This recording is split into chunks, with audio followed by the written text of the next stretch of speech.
I came back from Canada, and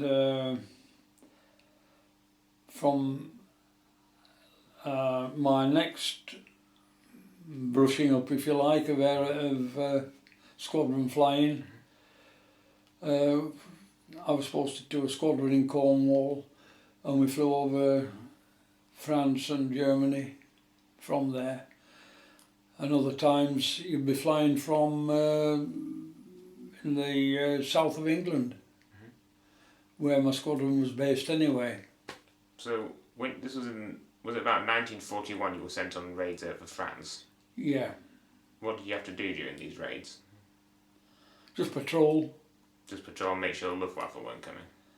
Make sure there were no Germans about. And of course occasionally you would find there would be a flight of German aeroplanes would be making their way over, but usually, funny enough, once they saw you and they knew they'd been seen, they didn't stop to argue. They went back to Germany, and that was it. Did enemy bombers ever come near your aerodromes? Not in my time. They did get bombers over.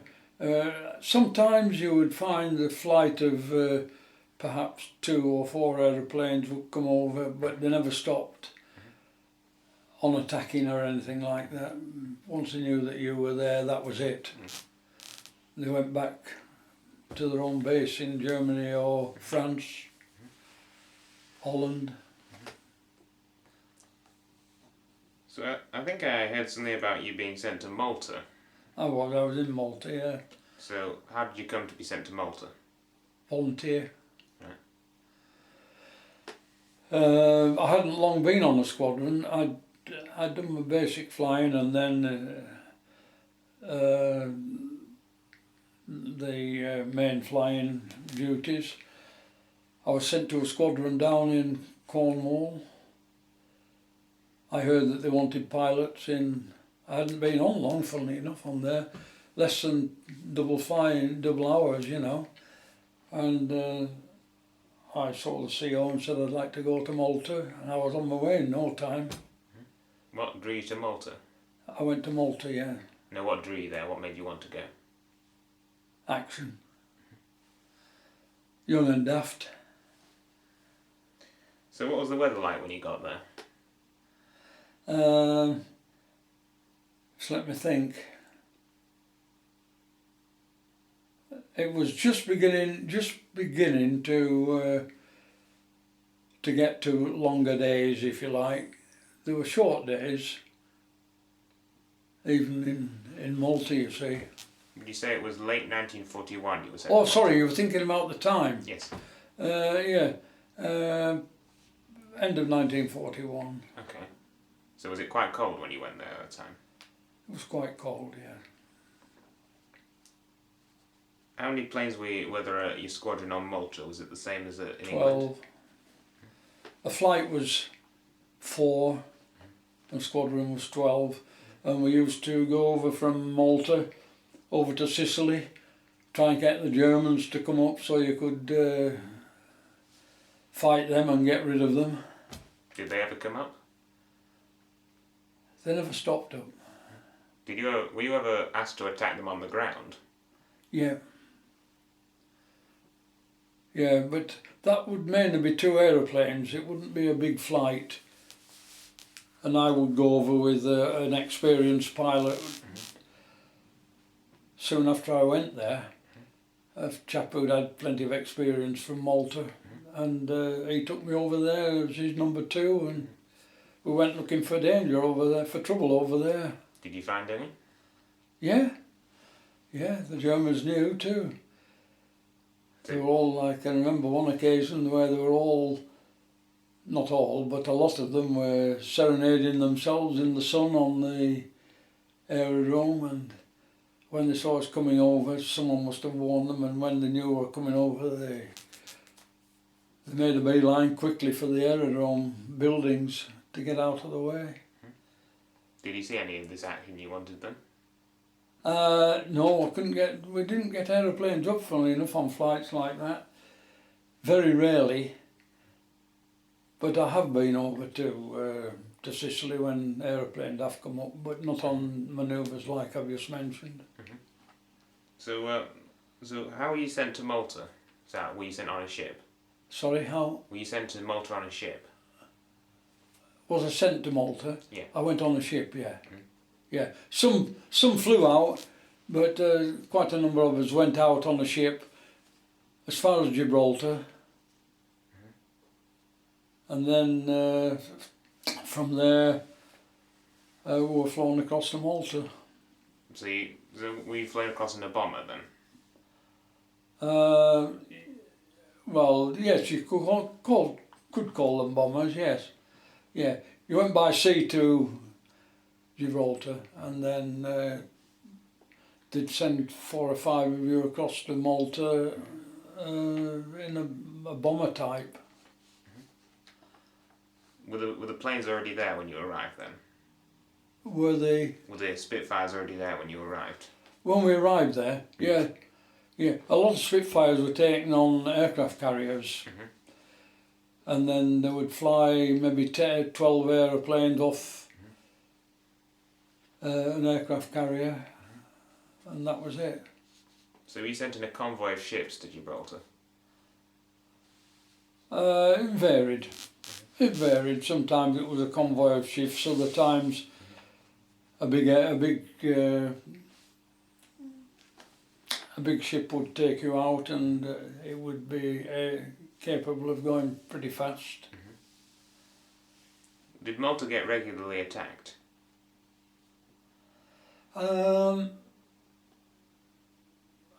We had squadrons or flights of 4 come over on occasion, but they knew that we were aware of them because of you were warned by people in charge in Malta that there was some coming over, and they didn't bother stopping. Was there any heavy bombing in the area at all? Mainly at night. Did it ever do any damage? Not from us, but they tried to attack our aerodrome, you see, but we had twin-engine fighter planes as well as Spitfires. Were the twin-engine fighters any good? Useful, yeah, useful. So did you ever shoot any planes down at all? I fired on them, and then you're not really interested in once they've broken away. You weren't really interested. You know, you're looking after yourself and your flight or squadron. You just left them once they'd broken off then? Sorry? So if a plane just turned and flew off, would you just ignore it? Well, they would, the Germans would go back to Sicily. They'd get away quick if they knew that you were there. So what was your rank when you were in the Air Force? Well, I started off as Sergeant Pilot, which a great number of people did, and then I finished up as a Flight Lieutenant. Was that a high rank? Well, it was one of the lower, Sergeant Pilot, Flight Sergeant Pilot, Warrant Officer Pilot, Pilot Officer, Flying Officer, and then a Flight Lieutenant. Well, I was offered the chance to stop in and become a squadron leader, but I had other ambitions besides stopping in the Air Force. The war was over and that was what I'd gone in for. So I came back to Britain. Yeah. I'm just checking the camera. Did any of the fighters you were with sent out? The fighters you were with, were any of them sent out to attack shipping at all? Our job was more protective rather than attacking, but if we did know that there was something going on down below, then we would make a beeline to see what it was about and possibly fire on the Germans, but they wouldn't stop. once they knew they'd been seen. They went back. Some were based in France, some in Holland, and some in Germany, of course. Excuse me. Sorry. Did you suffer any heavy losses at all in Malta? I mean, did you lose planes a lot? Or? We lost occasional planes on the fighter planes, and if we were escorting bombers, they often went further over into Germany, and then went down to Italy, and then came back to Britain, escorted back from Italy. Not by fighters particularly, but other aeroplanes would escort them. Did you ever think the Allies did you ever think Malta would get invaded? Oh, you're always under that threat. Yeah. They tried several times when I was there to come over by sea. Some came over to fire, but when they knew that they'd been seen, they didn't stop. Did you ever think Germany might win? Did I ever? Think Germany might win? No. No. We were young and daft. No, never considered that we'd lose the war, but it was always a danger, of course. I mean, if you were sent over to Germany, as I was several times, to do weather recce's when I was based on the south coast in Britain. You go over and do a weather recce, and if you were seen, you got to be very alert to break away from there and come back. Did you ever get chased away at any point? Or? Well, you don't consider it chased away. It was up to yourself to get away. I mean, did you ever get if there was just the odd one, then you were out on fire. Did you ever get chased? No, but did you ever actually get seen while you were out flying there? I was never chased by Germans. Only one occasion, that's all. And that was when I'd been to do a weather recce with another pilot. And when we knew that they'd several planes up and alert, we came back to Britain and warned them in Britain that there was a chase on, and that was it. A lot depending on how you felt about things at the time. What were your living conditions like on Malta? So what kind of rations did you have? Well, when I was on Malta, things were very, very rough, if you like. We didn't have very good flying conditions. The aerodromes were all right,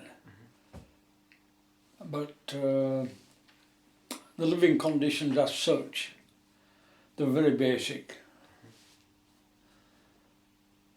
Did you... Sorry, just a minute. Would you say morale was high among the air crews? Did. Would you say morale was high? Yes, we always felt independent and capable of looking after ourselves. That was the main thing. And they only sent pilots out there who were likely to survive that way. Very few pilots were sent out unless they were very capable, and that was it. How long would your average flight be? I mean, how many hours? Well, it varied because they would sometimes put a 90-gallon long-range tank on so that you could go over Sicily, and you could go right round Sicily and come back, which would keep you up for a couple of hours. Did it? Sorry to ask that, but did it get dull, just flying and nothing happening? You're always hopeful that some German aeroplanes would come up, but they seemed to dodge us. It got the other way. Initially, the Germans were the bosses, if you like, because we didn't have sufficient aeroplanes or fuel or things like that, and they made themselves awkward, to say the least. But eventually, during my stop there, we were out looking for them. And then, of course, they were off to fight against on the other war front. And there we are. Did you ever hear about how the war was going elsewhere?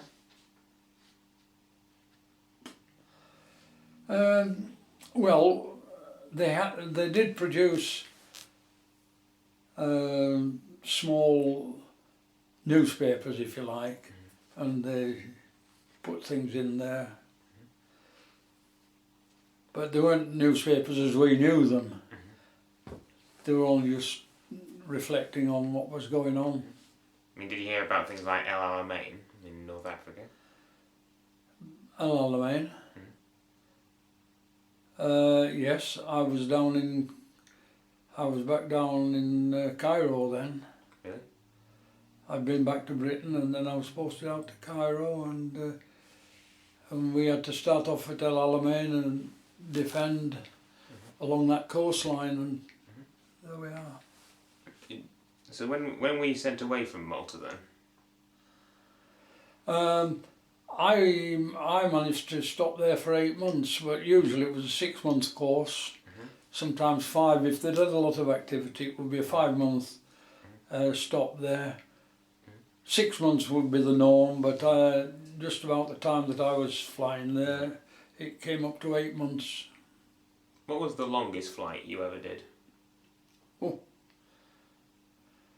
about 4 hours, believe it or not, in a Spitfire. Everything throttled back, so you weren't using a lot of fuel, and you had a long-range tank on, a 90-gallon long-range tank, and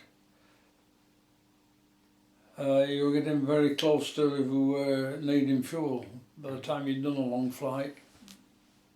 I think I heard something about there was one time you were out on a long flight searching for a pilot. I was on a long, sorry? I think I heard one story about how when you'd been out flying, then you heard about you were looking for a pilot who had gone missing. Yes. When was that, so? We were looking for a pilot who'd flown out from Malta, and he didn't come back. Occasionally you'll get this. Some weren't as capable as others. If they got in a mess, they weren't capable of coming out of it. Do they know what happened to him? Well, I don't remember more than one occasion where people went out in a speedboat to pick a pilot up. And he was lucky, because if they once got in the water, flying over from Sicily to Malta, the chances were that they wouldn't be picked up. Did they find him, or was he? Sometimes they would find a pilot there, but he wasn't alive then. So this pilot who'd gone missing, did they find him or not? Or? Just occasionally. I mean, this actual pilot on your longest flight, was he found or did he die? Well, I've known where the pilot had been flying over Sicily against the Germans, and he was coming back, and he either ran out of fuel because he didn't get out soon enough, or something happened in the aeroplane and he force landed in the water. And that was when we went out looking for him. A flight of 4 aeroplanes would go, sometimes 8. It all depended. Did you carry? Did the planes carry life rafts at all? Well, you sat in fighters. You sat on one. What can I call it? Inflatable dinghy. Inflatable dinghy. Yes. Well done. Well done. An inflatable dinghy. Yeah. Yeah. And if you once got in the water, of course, you got to inflate your. I was lucky that way. You got to inflate your life jacket, and then open up if you still had the the life jacket, the life raft, if you like, with you. Did you carry any distress flares with you? We had occasion. It depended. We did occasionally have these little flight things when you were going over at dusk, for example, or coming back at dusk, and you were going down. You got a warning light there.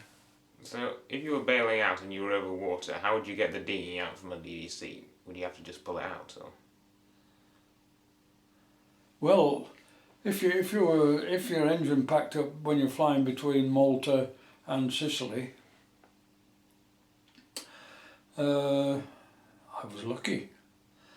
If you had to bail out, you would float down, if you like, and then belly land on the water if you could,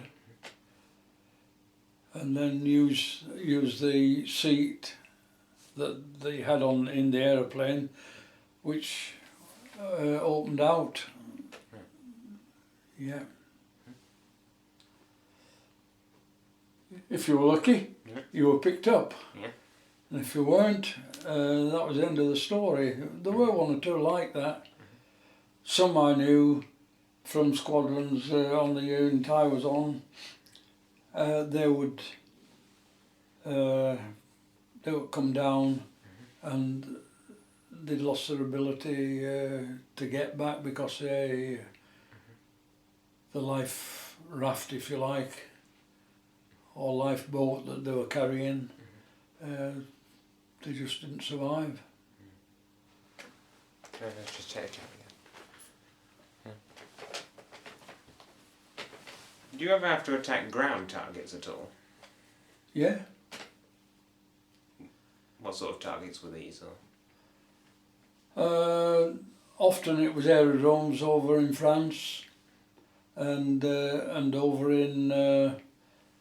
We'd fly out from Malta to Sicily, and fly and fight there. Well, not fight, but fire. You just strafe the targets, would you then? You just go over there, find the aerodrome that they were talking about, and fire on the aeroplanes there. Make them unserviceable. So what happened when you were sent into Egypt then, in Cairo? I came back from Malta and did a rest period, and then I went over for the invasion of Sicily. Invasion of the coast on the other opposite to Malta. Operation Torch then? In the German coast. Not German, sorry, the Egyptian coast. Yes. And once we'd chased them up there, well... Did you have to chase the retreating German troops? Did we? Did you fighters have to attack the retreating German troops? Occasionally, yeah. Yeah, there were periods where if we were sent out to attack an aerodrome that we knew Germans were on, we were always on the lookout for anything connected with fighting. You know, they had little vehicles which they went from the aerodromes towards our aerodrome towards Cairo, and then we got to be very aware of them and chase them back. Were you involved in El Alamein at all? I was based at El Alamein for a time, only a short time. Then I came back to Britain. So what was it like in the desert, in weather-wise? Very basic. Not a lot of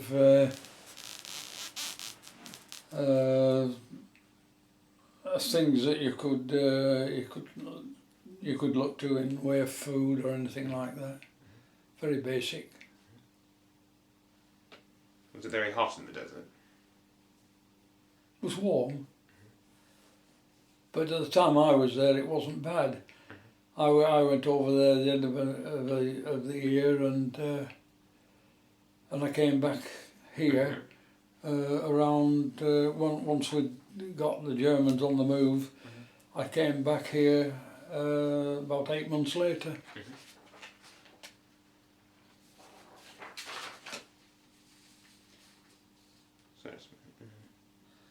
So was it just the main part of Africa you were sent to, or were you sent further along the coast after that? I've been right along the coast from Algiers down to Cairo. Really?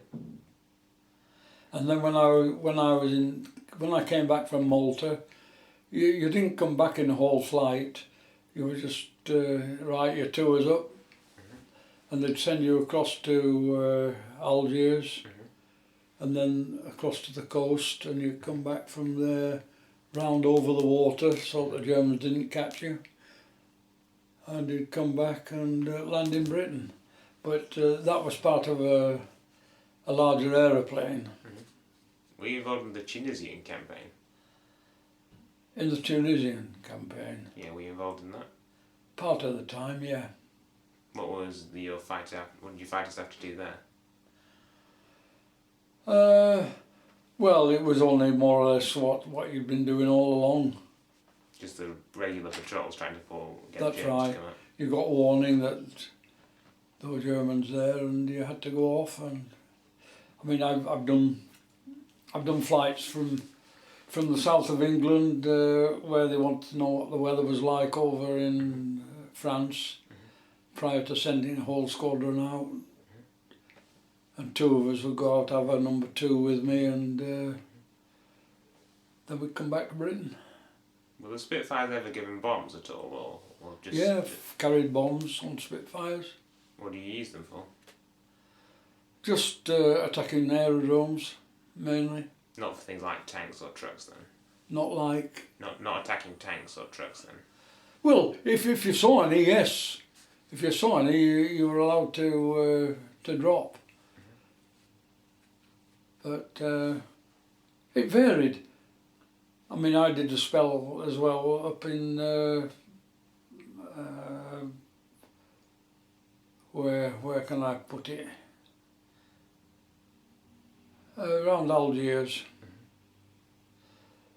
And if you came across Germans, you just fired or chased them or whatever. They could chase you, mind you. How did you feel when Tunisia had been, when all the Germans in Tunisia had surrendered? Didn't mind. Didn't mind. I mean, you knew that you'd be posted if the Germans got out of there. What would you say was the most important battle of the war? D-Day. I took part in D-Day, and that you got to be very wary of what was going on and very alert. Because the Germans were over on the other coast, we were on this coast, and we were trying to get rid of them out of that area of France. I took part in D-Day, and my aeroplane engine packed up when I was flying over there, and I just had to shout out "Mayday, Mayday," and someone would come and try and find out where you were, and then they'd manage to get transport to get you to an aerodrome if you were shot down over there. I've had my engine pack up over there. So what happened when your engine packed up then? Sorry? So what happened when you said that your engine packed up over D-Day? Well, if your engine packed up, if it was around D-Day, you didn't want to be packing up over the sea. So you looked for land, even on the other side, the Algerian side, if you like. Or if you were near, you were very rarely able to float back to England without an engine. Were you sent to Italy at all during the war? They just started going up to it. Squadron was just starting to go up into Italy when I was tour expired. So 6 months was an average tour then? The average, The average tour of duty? well, it depended. 6 months was an average. The time of D-Day and what have you, I was doing an 8 months tour. And the same flying over on the Mediterranean side.